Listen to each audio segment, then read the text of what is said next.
Welcome back to పందెంకోళ్ళు. కామారెడ్డి జిల్లా బాన్సువాడ నియోజకవర్గం నుంచి మరోసారి సిట్టింగ్ ఎమ్మెల్యేగా పోచారం శ్రీనివాసరెడ్డి బరిలో దిగుతున్నారు. ఉప ఎన్నికతో పాటు ఇప్పటి వరకు పోచారం 6 సార్లు ఎమ్మెల్యేగా విజయం సాధించారు. ఉమ్మడి ఆంధ్రప్రదేశ్తో పాటు తెలంగాణలో వ్యవసాయ శాఖ మంత్రిగా బాధ్యతలు నిర్వర్తించారు. ముఖ్యమంత్రి కేసీఆర్కి సన్నిహితుడిగా ముద్రపడిన పోచారం స్పీకర్గా బాధ్యతలను నిర్వహిస్తున్నారు.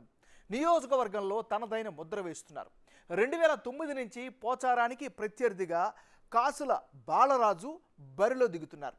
ఇక ఈసారి తన కుమారుడికి టికెట్ ఇప్పించుకోవాలని పోచారం శ్రీనివాసరెడ్డి ప్రయత్నించిన గులాబీ బాస్ అందుకు అంగీకరించలేదు. మరోసారి పోచారంనే బరిలో దింపుతున్నారు. మరి వచ్చే ఎన్నికల్లో ఆయనకు ప్రత్యర్థిగా ఎవరు బరిలో ఉంటే పరిస్థితులు ఏ విధంగా ఉండే అవకాశం ఉంది? పోచారం పనితీరు పట్ల బాన్సువాడ నియోజకవర్గ ప్రజలు స్పందన ఏమిటి? బిగ్ టీవీ ఎలక్షన్ సర్వేలో ఓటర్ల అభిప్రాయం ఏమిటో చూద్దాం. అయితే అంతకంటే ముందు 2018లో బాన్సువాడ ఫలితాలను గమనిద్దాం. 2018 ఎన్నికల్లో పోచారం శ్రీనివాసరెడ్డి వర్సెస్ కాసుల బాలరాజు వీళ్ళిద్దరి మధ్యన పోటీ జరిగింది. ఆ ఎన్నికల్లో బీఆర్ఎస్ పార్టీకి 53%, కాంగ్రెస్ పార్టీకి 41%, ఇతరులకు 6% ఓట్లు దక్కాయి. అంటే గత ఎన్నికల్లో పోచారం శ్రీనివాసరెడ్డికి 53% ఓటు షేరుతో దాదాపు 78,000 ఓట్లు వచ్చాయి. కాంగ్రెస్ అభ్యర్థిగా పోటీ చేసిన కాసుల బాలరాజుకు 41% ఓటు షేరుతో 59,000కు పైగా ఓట్లు పోలయ్యాయి. 18,000కు పైగా ఓట్ల మెజారిటీతో పోచారం మరోసారి విజయం సాధించారు. అయితే కాంగ్రెస్ క్యాండిడేట్ ఓటు బ్యాంకు క్రమంగా పెరుగుతుండడం గమనించదగ్గ విషయం. వచ్చే ఎన్నికల్లో పోచారం శ్రీనివాసరెడ్డికి కలిసి వచ్చే అంశాలేమిటి? ప్రతికూల అంశాలు ఏమైనా ఉన్నాయా? నియోజకవర్గంలో ఓటర్ల వ్యక్తం చేసిన అభిప్రాయం ఏంటో ఓసారి చూద్దాం. అయితే అంతకంటే ముందుగా పోచారం శ్రీనివాసరెడ్డికి సంబంధించినటువంటి ప్లస్ పాయింట్స్ని ఒకసారి పరిశీలిద్దాం. ఈయనకి సంబంధించినంతవరకు చూస్తే ఉమ్మడి ఆంధ్రప్రదేశ్తో పాటు తెలంగాణలో మంత్రి పదవిని చేపట్టారు. స్పీకర్గా బాధ్యతలు నిర్వర్తిస్తున్నారు. ఇదంతా కూడా పొలిటికల్గా బాగా కలిసి వచ్చేటువంటి అంశం. 1984 నుంచి సుదీర్ఘమైనటువంటి రాజకీయ అనుభవం కలిగినటువంటి సీనియర్ నాయకుడు, కేసీఆర్తో మంచి ఫ్రెండ్షిప్ ఉన్నటువంటి నాయకుడు కూడా ఈయన. బాన్సువాడ నుంచి 6 సార్లు ఎమ్మెల్యేగా ఆయన విజయం సాధించారు. ఆ నియోజకవర్గం మీద తనదైనటువంటి ముద్రని కొనసాగిస్తున్నారు. నియోజకవర్గం మొత్తం ప్రభావం ఉన్నటువంటి నాయకుడు. అభివృద్ధి పనులు కూడా ఆయన హయాంలో జరుగుతున్నటువంటి పరిస్థితి. నెక్స్ట్ చూస్తే 11,000 డబుల్ బెడ్రూమ్ ఇల్లు మంజూరు చేయించుకొని 7,000 ఇల్లు లబ్ధిదారులకు అందజేయడం కూడా ఈయన యొక్క పనితీరుకు కూడా నిదర్శనంగా కనిపిస్తుంది. కుమారుడు పోచారం భాస్కర్ రెడ్డి నియోజకవర్గం బాధ్యతలను ప్రస్తుతం చూస్తూ ఉన్నారు. ఇవన్నీ కూడా ఆయనకి శ్రీనివాసరెడ్డికి కలిసి వచ్చేటటువంటి అంశం. ఇక పోచారం శ్రీనివాసరెడ్డికి సంబంధించిన మైనస్ పాయింట్స్ ఏంటో ఒకసారి కనుక పరిశీలిస్తే, స్పీకర్ కావడం వల్ల ప్రజలకు ఎక్కువగా అందుబాటులో ఉండకపోవడమే ఆయనకు ప్రధానమైనటువంటి మైనస్ పాయింట్గా చెప్పుకోవచ్చు ఈసారి. ఇక ప్రభుత్వ పథకాలకు కేడర్ డబ్బులు వసూలు చేస్తున్నారు అనేటటువంటి ఆరోపణలు వినిపిస్తున్నాయి. ముఖ్యంగా డబుల్ బెడ్రూమ్, దళిత బంధు తదితర పథకాల లబ్ధిదారుల నుంచి బీఆర్ఎస్ లోకల్ కేడర్ డబ్బులు వసూలు చేశారు అనేటటువంటి అపవాదైతే బలంగా వినిపిస్తుంది. ఇది కూడా మైనస్ అయ్యే అవకాశం ఉంది. నిజాం షుగర్ ఫ్యాక్టరీ రీఓపెన్ చేయిస్తాము అనేటువంటి హామీ అయితే మాత్రం ఇప్పటి వరకు నెరవేరకపోవడం కూడా ఆయా ప్రాంత ప్రజలలో ఒక మైనస్ అయ్యే అవకాశం ఉంది. నెక్స్ట్ జకోరా, చండూర్ ఎత్తిపోతల పనులు అపరిష్కృతంగా ఉండడం కూడా ప్రధానమైనటువంటి మరో మైనస్గా కనిపిస్తుంది. ఇది పోచారం శ్రీనివాసరెడ్డికి సంబంధించినటువంటి ప్లస్లు, మైనస్లు. కాంగ్రెస్ పార్టీకి చెందినటువంటి నాయకుడు కాసుల బాలరాజు. మరి బాలరాజుకు ఈసారి కలిసి వచ్చేటటువంటి అంశాలు ఏంటి అంటే ప్లస్ పాయింట్స్ ఏంటో ముందుగా కనుక పరిశీలిస్తే, 2009 నుంచి ఎమ్మెల్యే అభ్యర్థిగా బరిలో ఉండడమే ఆయనకి ప్రధానమైనటువంటి ప్లస్. ఎందుకంటే రాజకీయంగా ఒక అనుభవం ఉన్నటువంటి నాయకుడు. నెక్స్ట్ బాన్సువాడ నియోజకవర్గం కాంగ్రెస్ ఇన్ఛార్జిగా ప్రస్తుతం ఆయన వ్యవహరిస్తున్నారు. దీంతో పార్టీ పరంగా కూడా కలిసి వచ్చేటువంటి ఫ్యాక్టర్. నియోజకవర్గంలో చురుగ్గా ఉండే నాయకుడిగా ఆయనైతే మంచి అభిప్రాయాన్ని అయితే సంపాదించుకున్నారు. ముఖ్యంగా అంగన్వాడీల ఆందోళనకు మద్దతు ఇచ్చారు. డోర్ టు డోర్ క్యాంపెయిన్ చేస్తున్నారు. తండాల్లో పల్లె నిద్ర చేస్తున్నారు. సమస్యలను చూస్తున్నారు. దాని పరిష్కారం పట్ల దృష్టి సారిస్తున్నారు. నెక్స్ట్ కాంగ్రెస్ పార్టీ నుంచి 16 మంది దరఖాస్తు చేసినా ఇతనికే టికెట్ దక్కాలు అనేది ప్రజల అభిప్రాయంగా కూడా కనిపిస్తోంది. ఇది కూడా ప్రధానమైనటువంటి ప్లస్ పాయింట్ అయ్యే అవకాశం ఉంది. ఇక బీసీ సామాజిక వర్గానికి చెందిన బలమైనటువంటి నాయకుడు అనేటటువంటి అభిప్రాయం కూడా ఈయన పట్ల కనిపిస్తున్నటువంటి పరిస్థితి. ఏదేమైనప్పటికీ కూడా ప్రజల్లో ఉండేటటువంటి నాయకుడికి ఖచ్చితంగా ప్రజా మద్దతు అయితే ఉంటుంది. ఇది ఈయనకి సంబంధించినటువంటి గ్రౌండ్ రియాలిటీ. కాంగ్రెస్ పార్టీకి చెందినటువంటి నాయకుడు మదన్ మోహన్ రావు. మరి ఈసారి మదన్ మోహన్ రావుకి పొలిటికల్గా కలిసి వచ్చేటువంటి ప్లస్లు ఏంటి, మైనస్లు ఏంటి?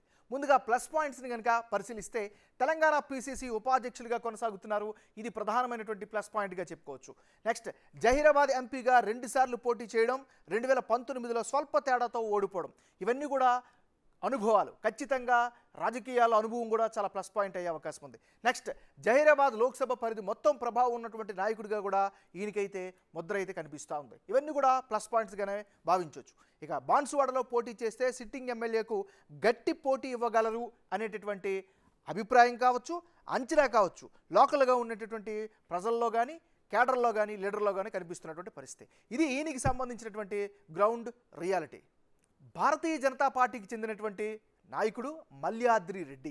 మరి ఈ నియోజకవర్గంలో మల్యాద్రి రెడ్డికి కలిసి వచ్చేటటువంటి అంశాలేంటి అంటే ప్లస్ పాయింట్స్ ఏంటో ముందుగా గమనిద్దాం. బీజేపీ రాష్ట్ర కార్యనిర్వాహక సభ్యుడిగా కొనసాగుతున్నారు. ఇది రాజకీయంగా, పార్టీ పరంగా కలిసి వచ్చే అంశం. వ్యాపారవేత్తగా ప్రజలకు సుపరిచితులు, ప్రజలకు దగ్గరగా ఉంటున్నటువంటి నాయకుడు. నెక్స్ట్, విఎంఆర్ ట్రస్ట్ పేరుతో సామాజిక సేవా కార్యక్రమాలని చేస్తూ ఉండడం కూడా ఈయనకి దగ్గర చేస్తుంది. బీజేపీ నుంచి ఏకైక బలమైనటువంటి అభ్యర్థిగా ఆ నియోజకవర్గంలో పేరునైతే సంపాదించుకున్నటువంటి పరిస్థితి. నియోజకవర్గం మొత్తం ప్రభావం చూపగలిగినటువంటి నాయకుడిగా కూడా ఈయన పేరునైతే సంపాదించుకున్నాడు. అయితే రాజకీయ నాయకుడిగా కంటే సామాజిక సేవతోనే ఎక్కువగా పాపులారిటీ సంపాదించుకున్నారు, ప్రజలకి దగ్గరయ్యారు. అంటే ప్రజల ఉద్దేశంలో ఈయన హెల్ప్ చేస్తారు అనేటటువంటి భావన అయితే ఈయన సంపాదించుకున్నారు. ఇది ఈయనకి సంబంధించినటువంటి గ్రౌండ్ రియాలిటీ. బాన్సువాడ నియోజకవర్గానికి సంబంధించినటువంటి క్యాస్ట్ పాలిటిక్స్ని ఒకసారి పరిశీలిద్దాం. ఈ నియోజకవర్గంలో ముస్లింలు 17% మంది ఉన్నారు. ఎస్సీ సామాజిక వర్గానికి చెందినటువంటి జనాభా 15% ఉంటే ముదిరాజులు 14%, ఎస్టీలు 12%, మున్నూరు కాపులు 12%, పద్మశాలీలు 7% మంది ఉంటే యాదవులు 6%, గౌడ్ కులస్తులు 5% మంది ఉన్నారు. అంటే బాన్సువాడలో కులాల రాజకీయాలను గనక గమనిస్తే ఇక్కడ ముస్లిం జనాభా అధికం. దాదాపు 17% మంది ముస్లింలు ఉన్నారు. వాళ్ళ మద్దతు విషయానికి కనుక వస్తే బీఆర్ఎస్కు 60%, కాంగ్రెస్కు 40% మంది మద్దతు ఇస్తాము అనే తమ అభిప్రాయాన్ని వెల్లడించారు. షాదీ ముబారక్, మైనారిటీ బంధు, రంజాన్ తోఫా ముస్లింలను ఆకట్టుకుంటున్నాయి. కర్ణాటక అసెంబ్లీ ఫలితాలు తెలంగాణ ముస్లింలను ప్రభావితం చేయడం వల్ల హస్తం పార్టీ వైపు ఉంటున్నారు. 15% మంది ఎస్సీలలో, అధికార పార్టీకి 55% మంది, ప్రధాన ప్రతిపక్షానికి 40% మంది సపోర్ట్ చేస్తున్నారు.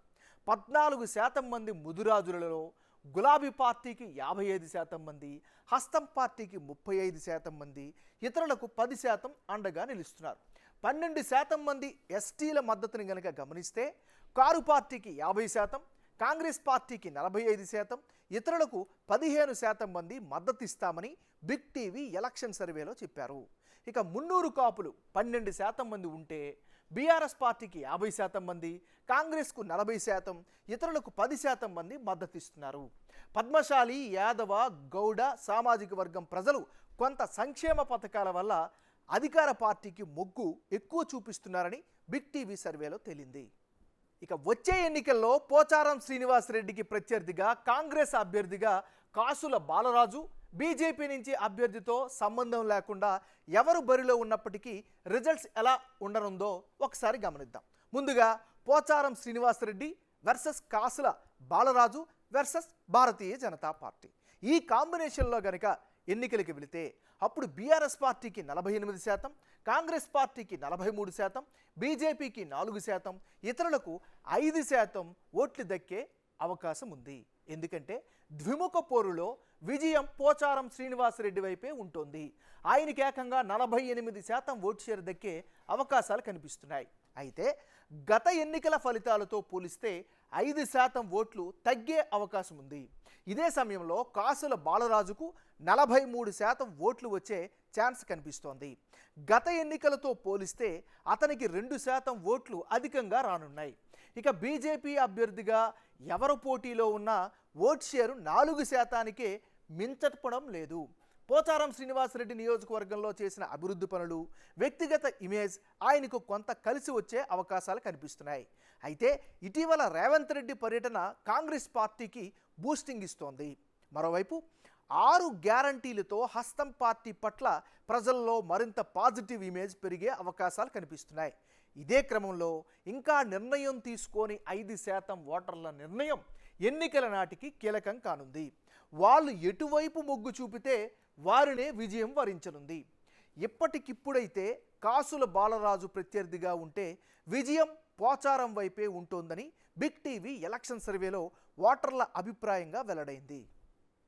Pocharam Srinivasa Reddy versus Madan Mohan Rao versus BJP, ఈ కాంబినేషన్లో కనుక ఎన్నికలకి వెళితే అప్పుడు బీఆర్ఎస్ పార్టీకి 49%, కాంగ్రెస్ పార్టీకి 40%, బీజేపీకి 4%, ఇతరులకు 7% ఓట్లు దక్కే అవకాశం ఉంది. అంటే కాంగ్రెస్ పార్టీ నుంచి మదన్ మోహన్ రావు బరిలో గనుక దిగితే ఆయనకు 40% ఓట్లు రానున్నాయి. కాసుల బాలరాజు కంటే 3% తక్కువ ఓట్లు రాబడుతున్నారు. అలాగే పోచారం శ్రీనివాసరెడ్డికి 49% ఓట్లు దక్కనున్నాయి. పోచారం విజయావకాశాలు మరింత ఎక్కువగా కనిపిస్తున్నప్పటికీ మదన్ మోహన్ రావు కూడా టఫ్ ఫైట్ ఇవ్వనున్నారు. మదన్ మోహన్ రావు జహీరాబాద్ నుంచి 2 సార్లు ఎంపీగా పోటీ చేయడం, గత ఎన్నికల్లో స్వల్ప తేడాతో ఓడిపోవడం అతని ఇమేజ్ని తెలియజేస్తుంది. అయితే మదన్ మోహన్ రావు ఎల్లారెడ్డి నియోజకవర్గంపై దృష్టి పెట్టారు.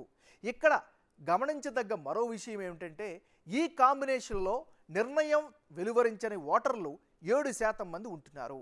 వాళ్ళ డెసిషన్ కూడా ఇక్కడ ఇంపార్టెంట్ కానుందని బిగ్ టీవీ ఎలక్షన్ సర్వేలో స్పష్టమైంది.